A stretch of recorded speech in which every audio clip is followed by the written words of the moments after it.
To Stoicism, a philosophy founded in the early 3rd century BC. Its roots are firmly planted in the rich soils of ancient Greece and Rome, where great thinkers like Epictetus, Seneca, and Marcus Aurelius proposed a way of life that still resonates today. Stoicism, at its core, is simple yet profound. It's about understanding and accepting that many things in life are beyond our control. From the weather to the actions of others, the Stoics recognize that these external happenings are not within our grasp to change. Instead, Stoicism encourages us to focus on what we can control: our reactions, our emotions, and our thoughts. It suggests that we can choose not to be disturbed by events, but rather to accept them, learn from them, and move forward. It's about realizing that our reactions to the world around us are the true sources of our discomfort, not the events themselves. In addition to this, Stoicism places a heavy emphasis on living in the present moment. It teaches us that dwelling on the past or worrying about the future is futile, as we can't change what has happened and we can't predict what will happen. The only moment we truly have is the present, and we should strive to live it fully and mindfully. So how does this ancient philosophy help us with overthinking? Well, by reminding us that we have the power to control our thoughts and reactions, Stoicism can help us break free from the chains of over-analysis.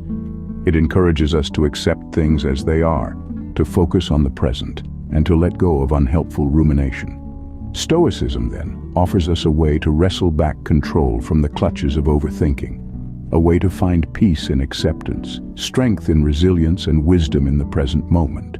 It gives us the tools to navigate the tumultuous seas of our minds, steering us toward a life of tranquility and mental fortitude. How, you might ask, can we apply Stoicism to conquer overthinking? Allow me to share some strategies. Stoicism, an ancient philosophy, offers practical and effective methods for managing the mind. One such strategy is the practice of mindfulness. Mindfulness, in the Stoic sense, is not about emptying the mind, but rather filling it with awareness of the present moment. It's about stepping back from the whirlwind of thoughts and grounding yourself in the here and now. By focusing on the current moment, we can reduce the power that past regrets and future anxieties hold over us.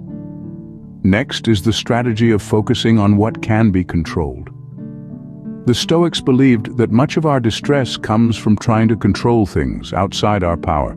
They encouraged us to differentiate between what we can control, our actions, reactions, and attitudes, and what we cannot, the actions of others, the passage of time, the weather. By focusing on the former and accepting the latter, we can reduce unnecessary worry and overthinking. Then, we have the acceptance of impermanence. This is the understanding that all things, good and bad, are transient. This helps us to not get too attached to or overthink about any particular situation or outcome. It's a reminder that no matter how difficult a situation might be, it will change, as all things do. Lastly, challenge your negative thoughts with logic. The Stoics were not ones for unwarranted pessimism. They believed in questioning our negative thoughts, asking ourselves if they were based in reality or just products of our overactive minds. By doing so, we can often find that our fears and worries are not as grounded in truth as we might have thought. These strategies, when practiced consistently, can help us break free from the chains of overthinking. Emotional exhaustion, or what we commonly refer to as burnout. It's a cycle that feeds on itself, perpetuating a state of constant depletion. The key here is balance. Helping others is certainly commendable, but not at the expense of your own health and happiness. Remember, you can't pour from an empty cup. The third surprising way is the savior complex.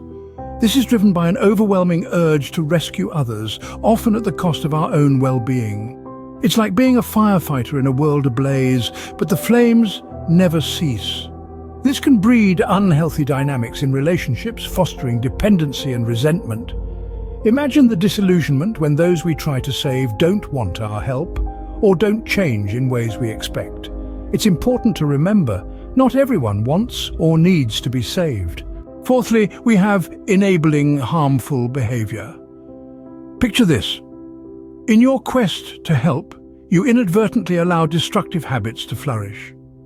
By rushing to rescue, you may prevent individuals from facing the repercussions of their actions, thus enabling their harmful behavior. This is not a mark of true assistance. Real help fosters growth and promotes responsibility. It's not about saving someone from the storm, but teaching them how to weather it. Remember, helping should not mean shielding others from reality. Fifth on our list is dependence and lack of growth. You see, when we constantly step in to assist, we may inadvertently foster a dependence.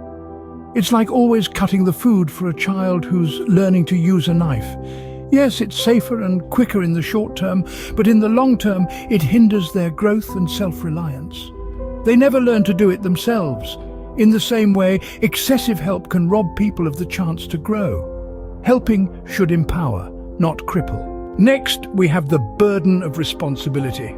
Picture this, you're the Atlas, shouldering the world of others' troubles. It's a heavy load, isn't it? This can lead to an overwhelming amount of stress.